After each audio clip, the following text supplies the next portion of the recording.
Don't worry, we will keep you alive until we hand you over our kingdom. Your safety isn't guaranteed though. It seemed to be an abnormal situation. Rather than being cautious, a strong grudge could be seen lodged in their eyes. Hajime somehow understood the cause for their agitation from those words kidnap other children. These people were likely to have misunderstood him as the one who kidnapped the Mio. Riding on unknown transportation and taking along the slave from the Rabbitman tribe while wandering around the territory of Sibular tribe, it wasn't strange for a human like him to be misunderstood. The demi-human race held a very strong unity and affection towards their race. It was certainly so far. It was certainly so for their own race, but it was even stronger among their own tribe. Holia tribe went out of the trees just for Shia, while the Beoman tribe ignored the decision of the chiefs' conference to take the revenge on the ones who injured their chief. Even the Sea Dweller tribe wasn't any different. Any children of their tribe are important, even they weren't their own. Secretly, Hajime was sulking a little as he complained. Even if she doesn't go her way to treat me as her father, she has those people treat her like their own daughter, eh? The mutter mixed with the weary smile was aimed at Miu who wasn't here.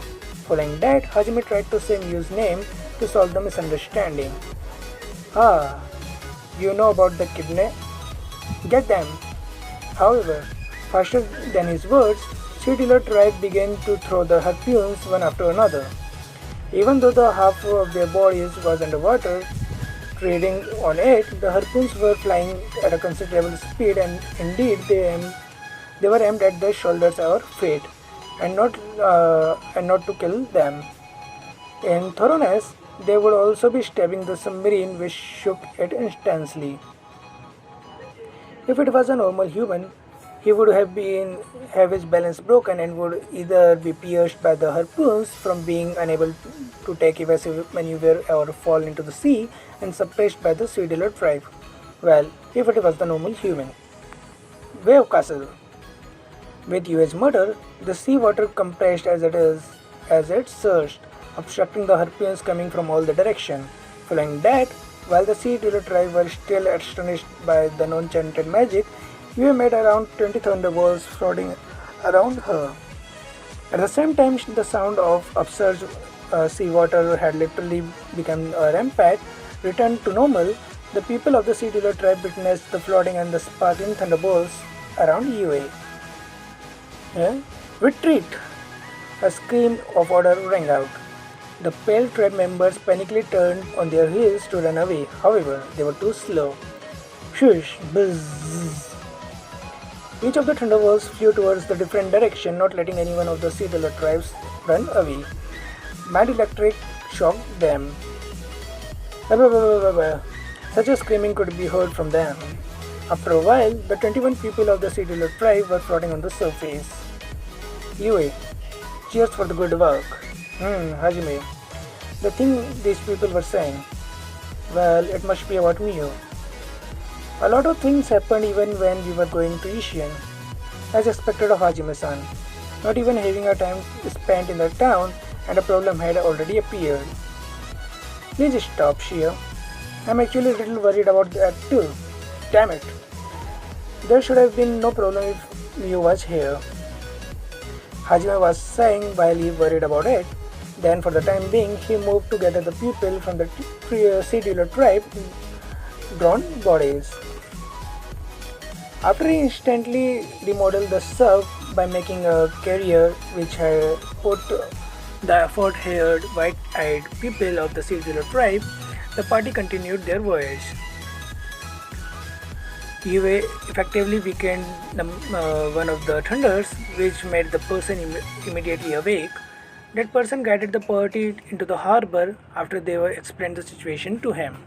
At first, because Hajime knew the Miu's name and characteristics, the man said, "So, you are the culprit after all," as he raged.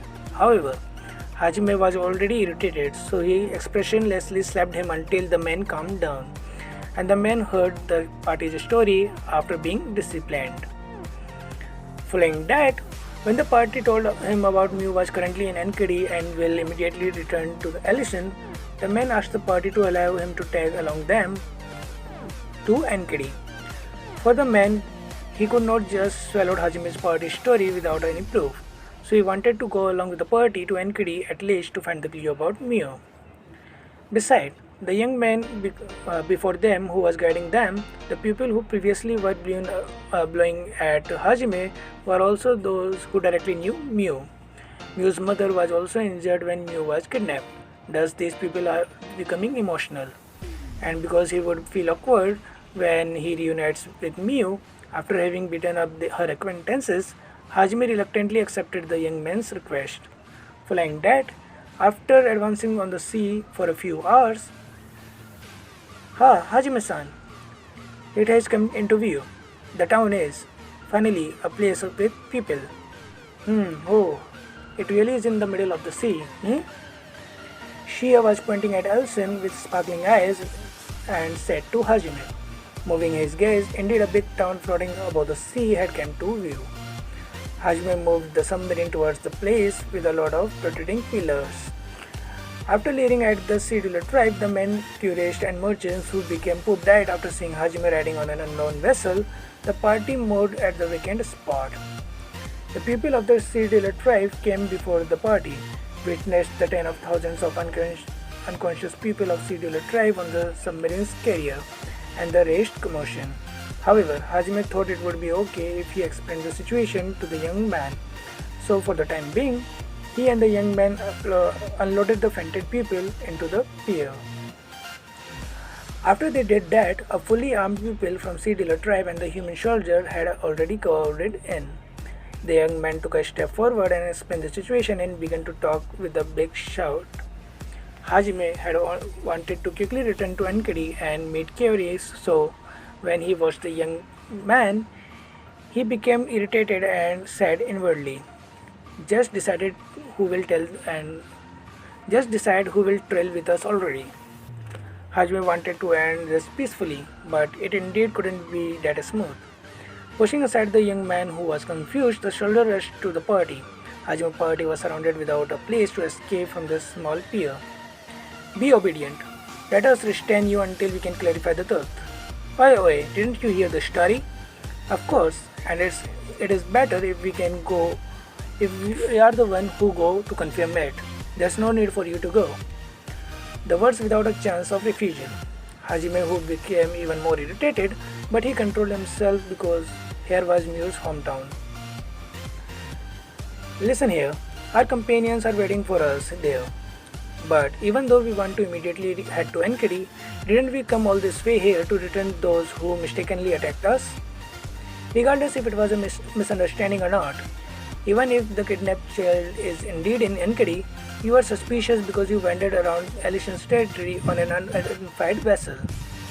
There's no saying you wouldn't run away on your way to Enkidu, right? What's with this situation this time? If we want to run away, we can just annihilate these peoples and escape right after that. There's also that point, but it didn't change that you entered our jurisdiction without permission. Furthermore, you attacked the vigilant corps that discovered you. There's no way we can release you that easily. It was them who didn't listen to us and attacked due to our agitation. Even so, you think we would obediently let you restrain us? Just cut it out already. Hajime's eyes narrowed dangerously. The man who seemed to be the leader of the soldiers before him was frowning from the heavy aura overflowing from Hajime. On the leader's chest was the badge of the Hellish Kingdom Crash, surmising that he was the commander of the regiment sent under the pretext of the kingdom's protection. Among the Sea Dweller tribe, there were people who might be from the vigilant corps, and they didn't back away even though they were taken aback by Hajime's aura. For Hajime, this place was Mew's hometown and he didn't want any problem in Elysian since he thought it was likely to become the party's base. They would surely take time to reach Malgini Bottom Sea Ruin, whose location was unknown. It was the truth that Mew was in Enkidu and he understood the suspicion could be solved. However, the Hajime's hostility to the injustice in the world could be called as a conditional reflex. As such, he wouldn't easily accept this. It was truly explosive situation. Within the restrained tension, Hajime thought that he must not rampaging in Mew's hometown, and by the time he wanted to concede, just now. With her rabbit ears moving about, Shia began to look around the sky. Hajime didn't look away from the commander and asked, "What is it?" However, before Shia could answer him, Hajime also felt a small presence and voice. Ah, what? Pa. Oi, it can't be. Papa! Hajime hurriedly looked up and somehow a small shadow was falling from the empty sky. With arms spread and the shadow that was free falling full of smells was Mew? That's right, it was Mew. Mew was skydiving without a parachute. Looking carefully behind her was a black dragon form of Tio, who was hurriedly descending, and riding on her back was Kyori, who was also in a panic. As soon as he recognized the falling shadow was Mew, Hajime activated aerodynamics and the ground shrinker. He immediately jumped from his spot, ignoring the pier that was blown by the impact and the soldiers screaming as they fell into the sea.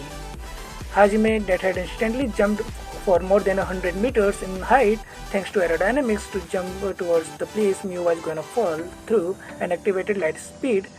Inside the slowed down world, he made sure Mew was in arms and he fell with a regulated miracle-like speed, perfectly nulled